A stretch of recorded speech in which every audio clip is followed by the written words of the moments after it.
Baik, Masya Allah, Tabarakallah, masih di Damai Indonesiaku. Nah, kali ini saya izin turun Ustadz dan juga Ustadz Kasifher bersama jamaah. Nah, kami persilakan satu penanya, ada Rineisha. Silakan Rine untuk berdiri. Nah, sebelum Ukti Rine mengajukan pertanyaan, saya mau nanya dulu nih. Rine kira-kira berkaitan dengan tema kita nih, kesulitan hidup. Rine pernah mengalami kesulitan hidup nggak sih selama perjalanan hidupnya Rine? Tentunya pernah, apalagi sebagai mahasiswa kan pasti di tengah gempuran akademik ini memiliki berbagai kesulitan juga. Dan setiap hamba Allah pasti memiliki kesulitan yang berbeda-beda. Apa tuh yang saat itu dilakukan oleh Rine? Saya langsung teringat oleh surat Al-Baqarah ayat 286. Mungkin itu yang, yaitu Allah tidak akan membebani hambanya sesuai dengan kemampuannya. Masya Allah, udah cakep nih Ustadz, udah jawaban itu, udah ngasih jawaban. Oke, silakan Rine, nanti akan dijawab oleh Ustadz Kasif dan juga Abi Pantun. Silakan Rine pertanyaannya. Baik, Assalamualaikum warahmatullahi wabarakatuh. Bismillahirrahmanirrahim. Ustadz izin bertanya ya. Seperti yang kita ketahui bahwa semasa hidup Rasulullah mengalami berbagai ujian yang tiada henti. Lalu di masa sekarang ini, generasi kita ini sangat sering mendengar tentang kesehatan mental gitu. Lalu adakah tips ala Rasulullah yang dianjurkan kepada umatnya agar umatnya ini tetap menjaga kesehatan mental ketika menghadapi kesulitan? Lalu adakah doa khusus Rasulullah yang bisa kita amalkan ketika menghadapi kesulitan mental? Seperti itu Ustadz. Baik. Terima kasih. Terima kasih Masya Allah. Ini pertanyaan dari Gen Z ini. Silakan Ustadz Kasif. Jawabannya juga mesti Gen Z. Ya, harus Gen Z. Silakan. Ya, buat ukhti fillah, kurangin scroll up TikTok. Jadi ternyata ada penelitian ya. Orang yang biasa ngurusin hidup orang lain, ngelihat kehidupan orang lain lebih bagus, lebih baik, membandingkan dengan hidupnya, itu tidak akan pernah bahagia. Jadi orang yang bahagia itu yang selalu melihat hidup orang yang lebih susah dari dia.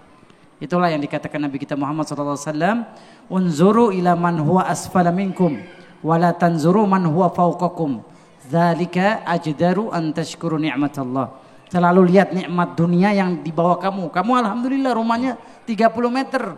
Ada orang yang rumahnya 10 meter. Ada lagi orang yang rumahnya 2 meter. Ya. Siapa yang orang rumahnya 2 meter? Mayit. Orang meninggal. Ya bersyukur masih hidup berarti. Alhamdulillah punya kos-kosan masih pakai kipas angin. Ada orang yang Masya Allah tidurnya di masjid. Ya, alhamdulillah. Saya dikasih mata bisa melihat. Ada hamba Allah yang matanya nggak bisa melihat. Jadi ukhti fillah, kesehatan mental itu bisa dipupuk ketika engkau melihat orang yang di bawah engkau. Nikmatnya di bawah engkau. Oke, intinya selalu bersyukur ya. Silakan Abi Pantun bisa menambahkan. Kita pinjam jawaban jadul aja deh ya. Ini kan Gen Z tadi. Ya, di Quran surat ke-8, juz ke-9 ayat ke-33. Ini janji Al-Quran. Apa bunyinya? Saya bacakan dulu. Bismillahirrahmanirrahim.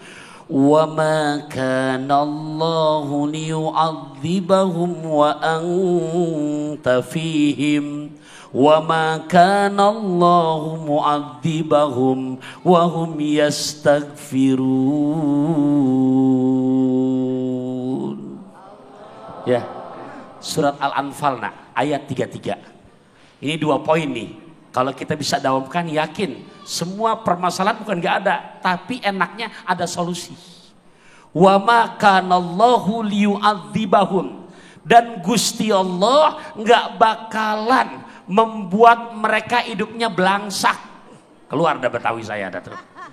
Tahu belangsak? Ya susah di bawah susah. Tapi ada syarat. Wa anta fihim.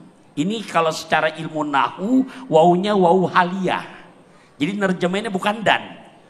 Nggak bakalan hidup kamu nggak ketemu solusi, nggak bakalan hidup kamu susah. Sementara anta, apa artinya anta? Apa artinya anta? Kamu, Muhammad Rasulullah. Sementara kamu Muhammad masih bersama mereka. Mohon maaf, kita tanya diri kita sebagai evaluasi diri. Ini sekarang udah mau jam 2 karena tayangan TV One Live dari melek mata tadi sampai genari. Udah berapa ribukah kita nyebut nama Nabi Muhammad Rasulullah. Masya Allah. Tuh ya, jadi bahasanya kalau distandarkan ngajak besan naik pesawat. Cakep.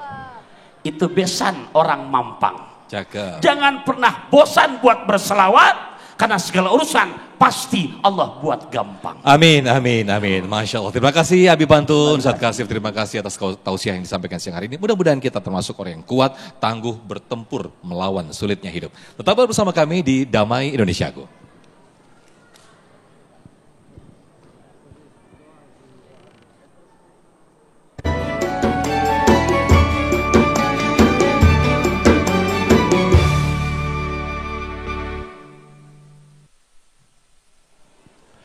Baik, Masya Allah, tabarakallah, pemirsa, tidak terasa kita sudah di penghujung acara Damai Indonesiaku. Dan untuk Anda yang ingin menyaksikan tayangan ulang kami, Anda bisa membuka portal kami di damaiindonesiaku.id. Akhir kata, saya Muhammad Sofyan, dan juga acara ini dipersembahkan oleh Sarung Wadi Mortentu Sarung kita, dan didukung oleh Luwak White Coffee, mengucapkan terima kasih.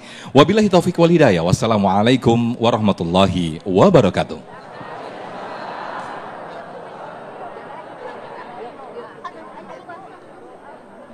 Nastaghfirullahaladzim.